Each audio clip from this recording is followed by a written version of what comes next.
Good afternoon. Welcome. Good morning here up in the upper left. Good morning in the Pacific Northwest. Yeah. Uh, Welcome. So, by way of introduction, Rob Matson, what's the lap? 232, 242. Yeah, 34, 242. Current mileage, I believe, is going across the bottom. Yeah, I could have just read it instead of trying to remember. Um, I'm having a conversation today with as I was thinking and prepped for this, of one of my oldest human friends. Um, Andy and I met and became friends before I could drive a car. We took we took driver's ed together with Mr. Kuykendall, and we were accused of stealing his overhead projector lens to buy drugs. So with that, I don't remember that. you might you might have been on drugs. No, I just No, didn't happen. yeah. Anyway, so Andy's one of my oldest friends in the spirit of lap two and all things health and realizing that you have one life and one meat suit. Um, I have been on this journey of walking, and while I've been doing that, I've watched my longtime friend walk, and I think it's called mailbox, but you'll tell me the exact place. You walk a route and you walk it often. Introduce yourself. Yeah, so hi, I'm Andy Myers. I'm God, this is hard to say. Friends with Rob Matson. No, my hobby is and my love is alpine climbing. And so what Rob's referring to is what is my gym, which is Mailbox Peak. It's a peak here about an hour from my house, and it's 4,000 feet of elevation gain and 2.5 miles. That's an average 39% grade. And so for a long time, I was going there a lot to get my workouts, but then realized that there was a closer place only 30 minutes away. So it saved me an hour or so of driving. And I go there. It's a little less elevation gain. It's Tiger Mountain, and I get about 2,000 feet of gain and under 2 miles. So it's similar and closer. So we've been going there about 2 to 3 times a week to get the mountain legs and keep them so that I could go and climb the big mountains that I want to climb. No, it's super exciting. Yours is more of a hiker, I guess, and I was trying to think. You're like more of a mountain bike, and I'm a street bike, but that's probably trying to make too much of a point. And as you see me look around, I'm walking. I'm in Asheville, North Carolina. My daughter and a couple grandkids are here, and I'm walking around the park, and absolutely beautiful. So, um, talk to me about you brought up your route. You say it's you. I talk about me going to school when I walk. What is it that you choose to focus on during? And I think you said is it 2 miles each way, so it's a 4 mile route. Yeah, I mean Tiger Mountain is it's essentially it's 1.8 miles Okay. and it's 2,000 feet of gain, and sometimes we'll go longer and get a couple more summits and end up with like 3,000 feet and like 5.2 miles. You go out and do this. What are you doing? Do you have your plugs in and you're listening to something? Or you focus on your breathing? What is it that you do to get the most out of your time in the gym? I think that's what you said earlier.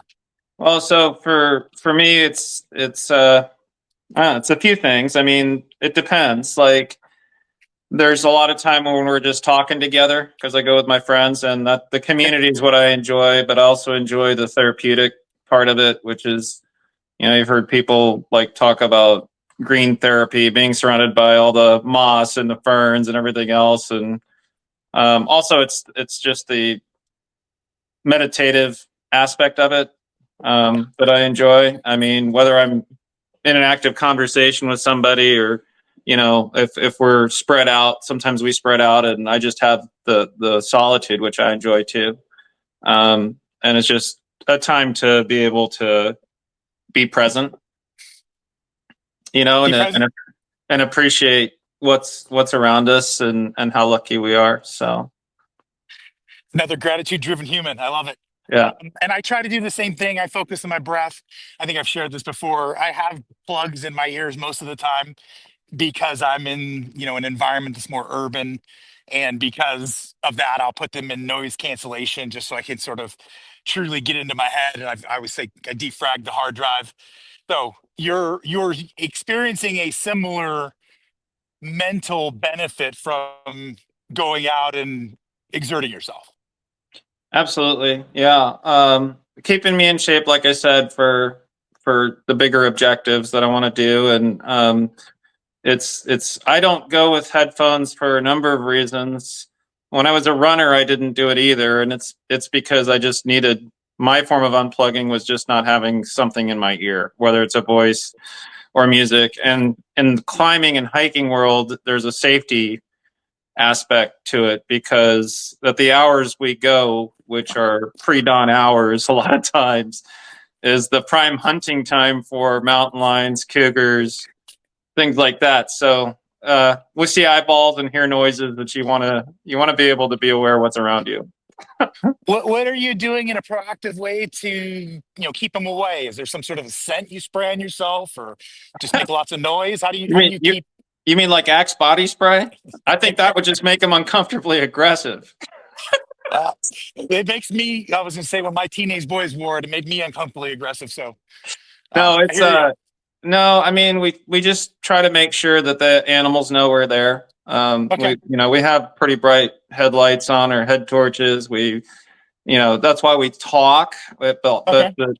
And it's just they hear us coming. I think we're not in too much danger because we're not. The attacks in the area have been on bikers because they're moving quickly and Okay. relatively quietly, and I think it triggers a pursuit instinct. Whereas with us, I mean, we're moving quickly. We're not. We're you know we're doing What's your these four things. mile? Yeah. What's your 4 mile or 3.9? What is it? 3.6 mile loop? What does that normally take you? Is that an hour? Is that 2 hours? Well, I don't. We did. We did. We did 5.2 miles, 3,100 feet on, was it Tuesday or maybe it was last Friday? And we did that in an hour and 50 minutes. Okay. And then Is timing ever your goal? I mean, I'm asking this like I understand. Is timing no, I your mean, goal at all?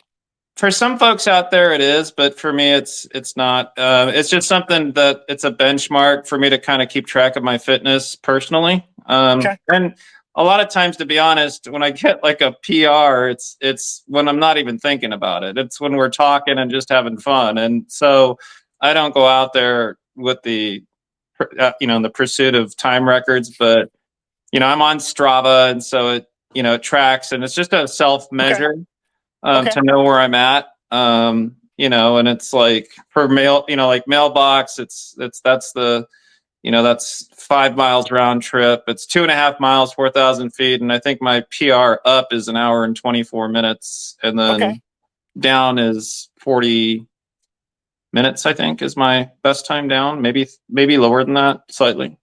But if I'm But hearing you correctly, your goal isn't that. And when that happens, you're usually, and I'm going to use my own words, you're in the zone. yeah, I mean, yeah, and you're like flow or whatever, but I don't go there for that purpose. Sure. No, and that's great. I Um, mean, a lot of people are competitive and it's the goal. And I can tell when I'm walking if my pace is off based on certain things or calls or times a day when I'm whatever. But that's for me, and I'm not going to put words in your mouth, but it's just more of a statement for me to sort of understand where I'm at. But yeah, so I'm going to pick into your comment that it's both good for your mental, but it's also to, and once again, putting it in my own words, what I heard you say is it's to keep you on plane, my boat analogy, for when you want to go out and do something like what I think you're going to tell me you're going to do Friday. yeah. I mean, it's just to keep me sharp and keep me, the consistency more than anything is what helps. Right. And so that I'm ready to take on challenges where this weekend we're going to go and attempt Mount Hood, which is Oregon's tallest mountain. It's 11,235. It's fairly straightforward, except for the final 200 and some odd feet, which involves a bit of it can involve a bit of ice climbing. Okay. So it's definitely serious business up there. The fall consequences are pretty severe.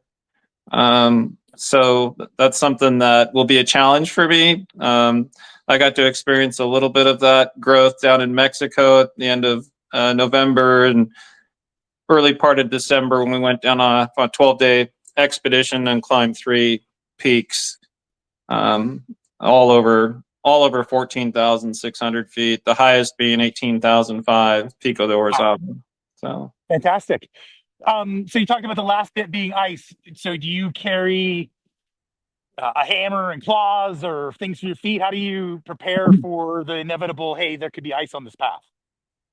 So primarily on our feet, we'll have 12-point steel crampons, Okay. which are pretty aggressive, sharp metal spikes, for lack of a better word. And then I'll have an ice tool in my right hand, which is a curved, kind of a bent axe with a hammer on one side and a super sharp pick on the other, Okay. to help pull and bite into the ice. And I'll have a standard ice axe in the other hand that I'll be pushing into the ground as a self belay Okay. to Awesome. climb, and then a helmet, of course, and standard climbing gear. So. And are you carrying enough weight with you when you're doing this that you could be considered rucking, to use the term? You know, it's a culture of lightness, I would say. We want to be carrying as little weight as possible. Everybody's talking about down to grams, right? But Well, that's you why I'm know, asking the question, because it kind of seems like there's this benefits you can get from rucking, but yet what you're doing, hanging off the side, climbing up ice, being around things, you would think you'd want to be as light a weight. So that's what it came from, for sure. well, for mountaineering, you want to be as light as possible. I mean, without compromising safety. And so it's interesting because there's discussions amongst our friends about, like, when you're training, should you be, training with a 30-pound pack, 40-pound pack? And I know many who do. Prior to this expedition, I didn't.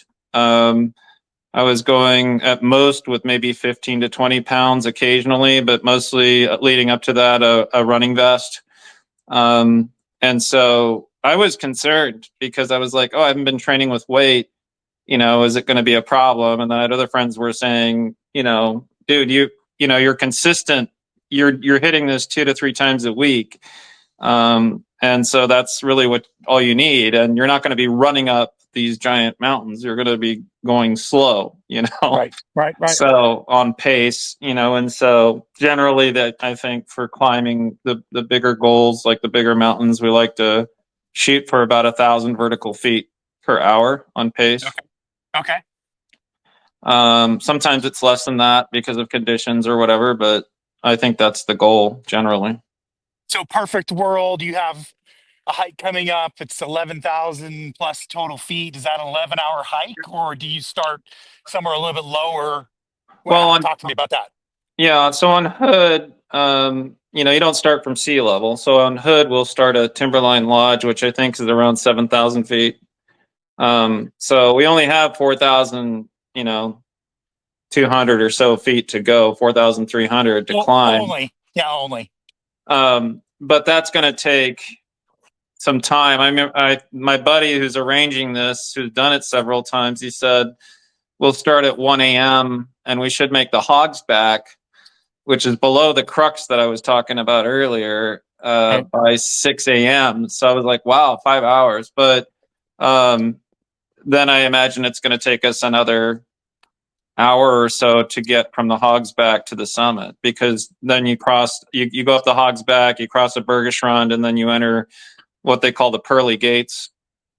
And it's a very narrow, rocky, briny, so those rocks look like they're growing ice. So ice is like, and then you're just going up this very narrow, it's only basically as wide as my body, and about 40 degrees to 45 degrees in steepness.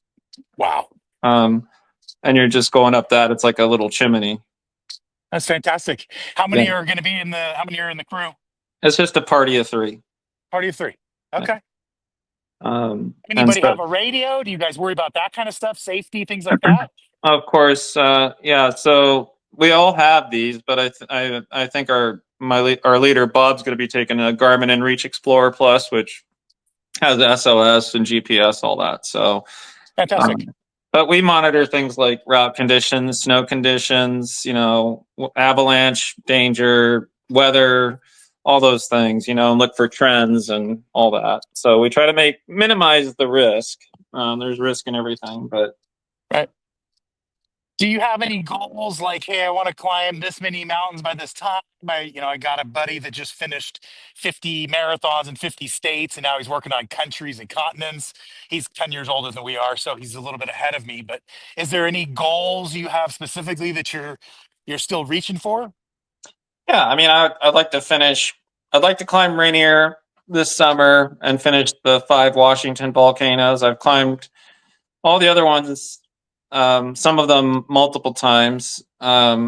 That's St. Helens, Adams, Baker, and Glacier Peak. But I need to climb Rainier, which has eluded me because of route, team schedules, routes, and weather. It's its own. It makes its own weather. So, and it's a pretty heavily glaciated, complex technical peak.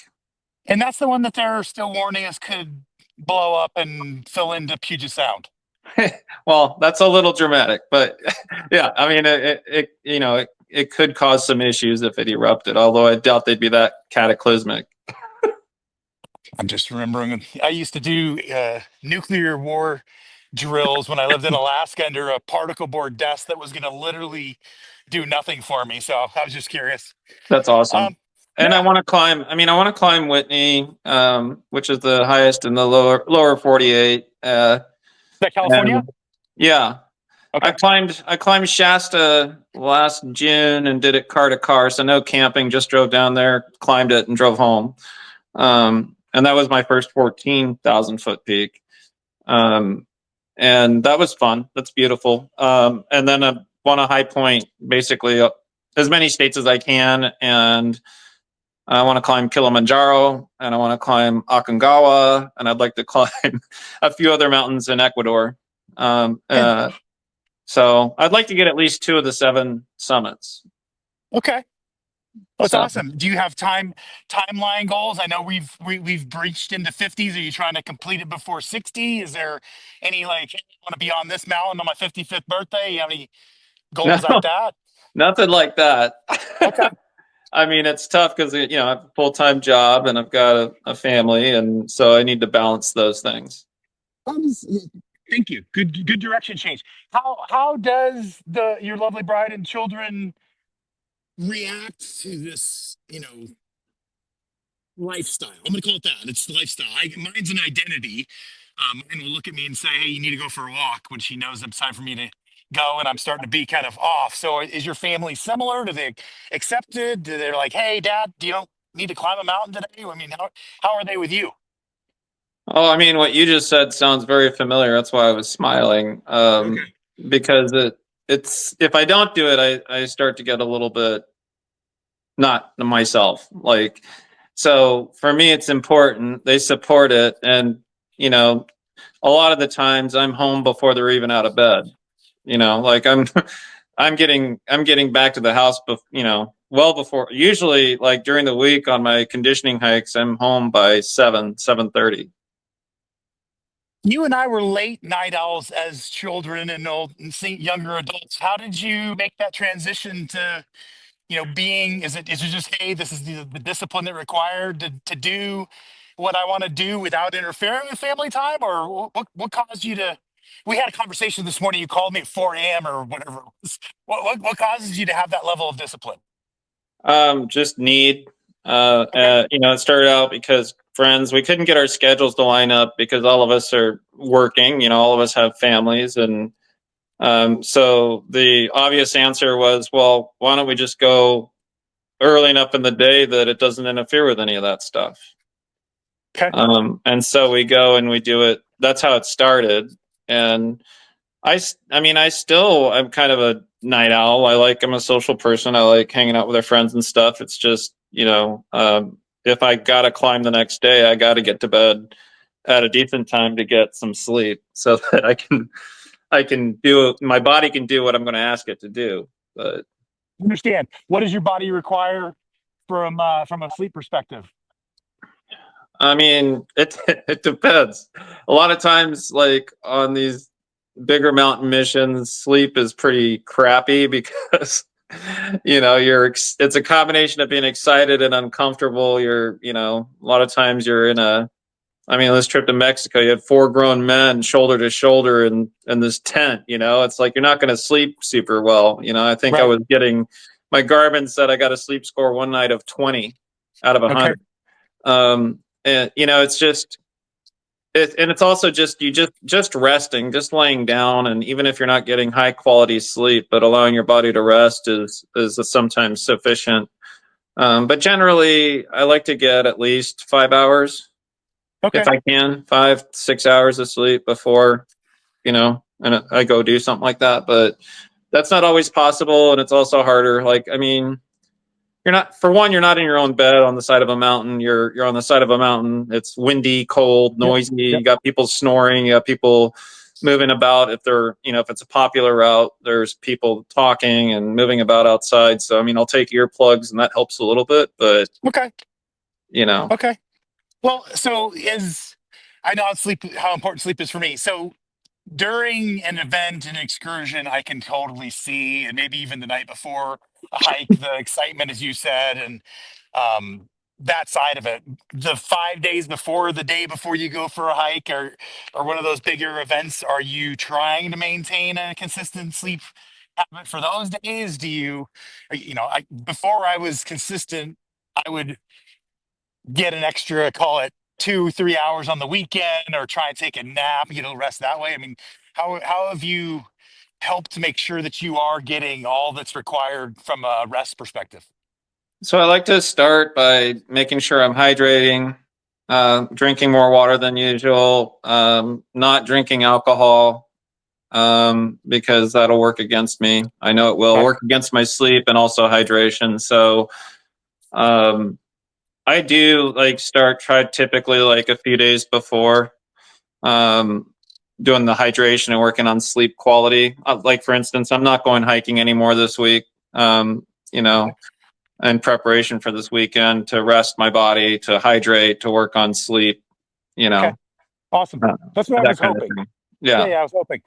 And say being up there with an ice claw, tired out of your brains, with a huge drop off, that doesn't give me warm fuzzy. So I'm glad to Yeah. hear that you're getting yourself prepped now. Yeah. So, yeah. Um, Talk to me about nutrition. We haven't talked about this. There's no prep for it. I've gone through a carnivore stage and gone into a system where I'm usually a 16/8 fasting eating regimen. First meal is between noon and 2, and I stop eating at 8ish to go to bed. Do you have special fuel nutrition hacks that you've kind of gotten into? Make sure you're getting enough protein and other things to keep your muscles set? Sadly, no. I should probably do a better job there. I think it would help me, but I haven't done that. And in Okay. fact, a little worried about this, upcoming climb because I've added some weight since getting back from Mexico, and I'm a little worried about that. But my hope is that the consistency that I've been doing with the hiking, my legs are strong enough that even though I'm carrying some extra weight that I don't want to carry, I'll be okay. So. Do you take special meals when you go, like protein for the day of, or I get a Hershey chocolate bar because it's what gives me the energy. What's your fuel while you're out actually working out? I mean, I like the PB and J just because you're getting a little bit of protein, some simple sugars and carbs. Yeah. Um, and then I try to have something salty with me too, like something salty, crunchy, savory. Okay. And that's Like beef that's jerky fit that, or is that too meaty? What do you mean by yeah. salty? I try to keep it as simple as possible because, well, On this mountain this weekend, it's not as critical, but once you start getting higher, like, 12, 13,000, 14,000 above, it's actually hard to eat. I've had to choke down each bite with trying to stifle vomiting, because you just don't feel like it. You don't want to, but you have to, like, when you take a break, for example, on those mountains, you have to eat some food and you have to drink some water, whether you feel like it or not, um, because you will bonk. And this happened to me on Pico de Orizaba. We had our last stop. We were probably over 17,500 feet. And I just didn't want to get into my backpack. I didn't want to get the food out, the water bottle. And as a result, I bonked. I ran out of fuel. Okay. And I had to keep moving. So I had to push through the bonk, which I don't know if you've ever done that. It's not the easiest thing. I was gonna say my empathy comes from I did the world's toughest mudder in I can't even remember what year it was now. I want to say it was 2020, 2021, something like that. Maybe it was 2019. The years have all run together since the virus. Um, but I did the world's toughest mudder. I had a goal of 50 miles. Um, I did very poor prep from a fueling of my body perspective. Didn't teach myself how to do any of that. And exactly as you described, even with my sister there as my, co-pilot and bringing special treats for me while, getting it and prepping it while I was out. I mean, it was, pinch your nose, force yourself to drink a little, trying to something that would give you a little bit of something. And then we ended up completing 25 miles. So I'm so proud. But Yeah. half that time, instead of doing the other 25 miles, half the time I was attempting to try and sleep in a tent without an air mattress next to one of those speakers that was for to keep everybody else active. And yeah, so I've experienced that. I wanted to throw up. They're trying to warm me up on my feet with the fire and all that kind of stuff. And Yeah. yeah, that can be tough. That's why I guess I was asking. That was the impetus of the question. So Yeah. It's not hard. fun. Not fun. No. I mean, a lot of people tell you that climbing is just learning how to suffer for extended periods of time. I think all things that are good for you kind of work out to be that way. Like it's teaching you gratitude. It's teaching you the importance of being present with your feet, things that you and I've already, discussed today. And I think um yeah, that's why I have my Lead with Love initiative. I think that we need to be out there doing things, and at the same time, growth only comes from struggle. So, Yeah. um, hey, you want to ask me a question? Because I've kind of dominated the question side. I'm open if you No, have any I quick actually questions. appreciate that because, as I told you, I've never done anything like this, so I'm a little bit You're doing nervous good. about it. What's that? Yeah, I said you're doing great. I and Yeah. I have issues. The worst part about my side of the equation, I have these AirPods in that make everything sound perfect, but the only person that sounds perfect too is me. Well, that could be a gift for you then. It is. A It is blessing. sarcastic. I was going to say as sarcastically as you were trying to make that, it actually probably is a blessing for me. Fantastic. So kids, how do your kids get involved? Are they doing mini hikes with you? How are you? Or in my case, I think I'm just being an example because I'm not sure that my kids have ever taken a walk with me. Or how are they, with you and your exercise? What positive things do you think you see from your kids seeing you be consistent with attempting to be the best you can be?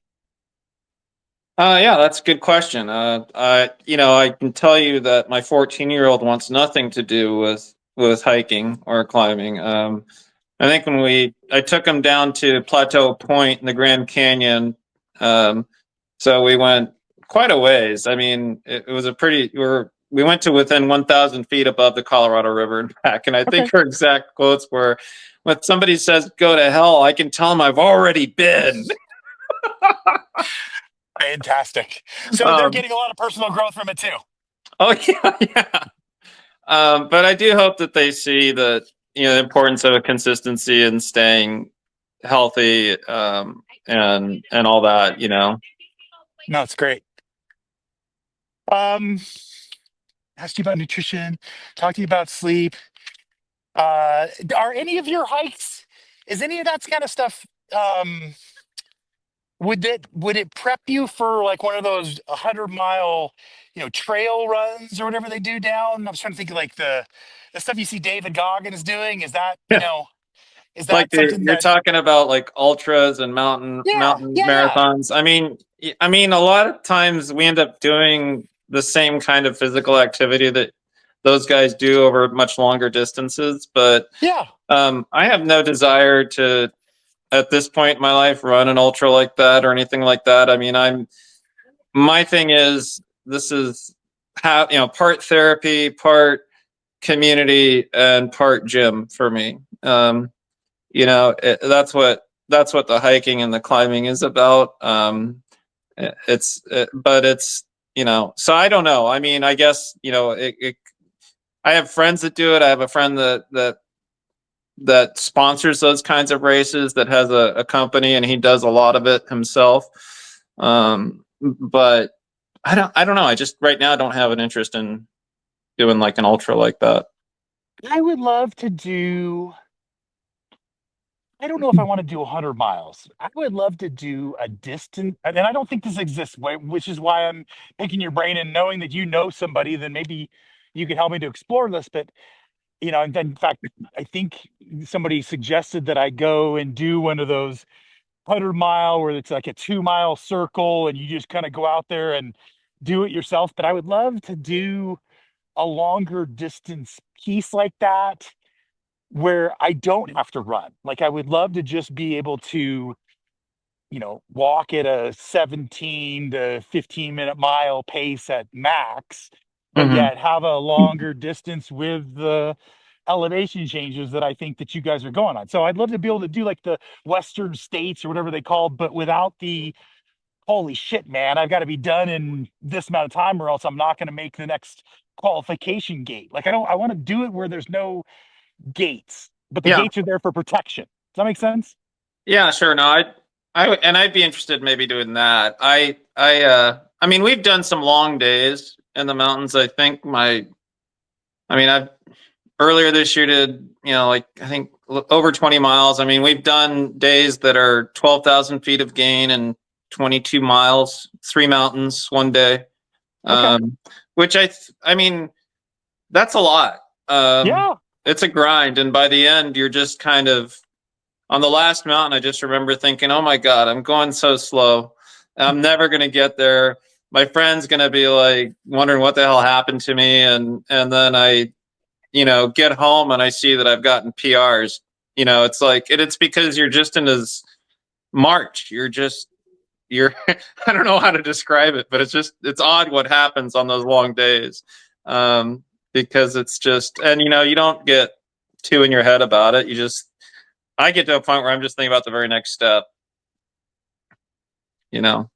I think that there's a tremendous amount of benefit in being able to get to that level of inspection. Like I just want to take one more step. Yeah. You No, have to I break agree. it down, otherwise there's just no way. These are big mountains. For a lot of people, what I was just talking about, one of those mountains is a one and done for most people. They won't do it again. They'll be Nope. like, that I did it. It was hard. I never want to do it again. Like, Do you think that's what keeps people from being more like Andy? Is that there's just, hey, it's an ass whooping and they just don't want to do it again? well, my hope for society is that they're not like Andy for the sake of society. One of us is enough, Yes. Yeah, as you can attest. But I can. um, yeah, I don't know. I mean, I can't get inside people's heads. I mean, I know it works for me and what I need, and everybody is built different. For you, it's walking. I was going to ask you what the hell possessed you to start walking around the earth, but um, you know, I think send it. I've talked about it a little bit. Really, for me, it was just a I as we both have experienced, I got divorced, and I had a situation where I was trying to figure out who I was, and I somehow got introduced to Fitbit and put it on, and I'm in sales. I'm a competitive person, so I started looking at it and doing, the workday hustle, or whatever they call it, or these competitions that would have me, at 11 p.m. on a Wednesday on a treadmill because I needed to get first place, and that level. And then I've already said his name a couple of times, David Goggins. Red can't hurt me. I've read it 4 times now. And just that mental bitch part of it, that hey, just this is what separates the men from the boys, and we're so much more capable than we give ourselves credit for. And so I, at that point, was sitting at like 9,000 miles after like the 2.5 years of inspection. And I'm like, okay, I'm 50, looking at, and it was like, okay, this seems really crazy. I've been doing 8 miles a day, but what if I do 12 miles a day every day for the next 3 years? And it's like, that'd be hard. So I did it, and I gave myself grace when I didn't, have a great day. And, I've had times where I've forgotten to put the damn thing on and gone for a 5 mile walk. And I know I've accomplished it, but I don't have any record of it. And Then did it that ever was, really happen? well, yeah, it's the, if the tree falls in the forest and nobody's there to hear it, doesn't make any sound. Same kind of a thing. Yes, I agree. No, that was what really drove me, and it's become so, with 3 years and whatever that was, 15,000 miles that I did in the three, and it changed years to get to the 25,000 miles. It changed me. It changed me to the point where I talked about earlier, where if I don't get out, and we just spent 3 days in the car getting to North Carolina, I had to come down here to walk this course and talk to you, because it was like, I can't do this anymore. Like, we need to be here for a couple of days so I can just decompress, and then we can get 2 days to get home. But hey, I asked you for 30, you give me 37. What if there's anything, if there's any last minute like ticks, trips, this is me not being able to talk, tricks or tips that you would give anybody that's thinking about getting into your return, your type of mental, whatever we're calling what we do. If somebody was interested in it, is there a YouTube channel? Is there a group, as you said, the community? Is there some sort of level of, hey, this would be a great introduction, so somebody that wants to go do what you do but doesn't have any experience could go out and get after it? Yeah, sure. I mean, there's different things available depending on what your interest is. I mean, there's the mountaineers if you want to learn how to do mountaineering, that you can join and learn all the different skills. You can do that informally by meeting people through hiking groups. I mean, I met a lot of the people just being out there, Okay. and running across them on the trail, and then you kind of, I would say, start slow, start with, winnable goals. Don't try to do, something crazy hard hike as your first hike. Start with small Right. stuff and work your way up, and just start learning the gear and learning what you need and what's comfortable for you. And, you know, um, give yourself the grace and be present, and don't overthink things. Try to take it basically a step at a time. I don't start a mountain thinking about the summit. I start thinking about my first waypoint, and sometimes, as I told you, it comes down to the breath and one, each step. So, and then you work your way up. My goal is to be able to do these mountains and not be on the struggle bus, so that I can have fun and enjoy them. And so I do, the things that I do to get there. I'm out there, and we're out there in all kinds of conditions: pouring rain, driving snow where you're up to your, waist in snow, moving up a mountain in the dark, and blowing snow and wind, Right. and all of that is part of our training, because it kind of, you don't want to experience those things for the first time on a really hard mountain. I understand. Yeah, so Understand.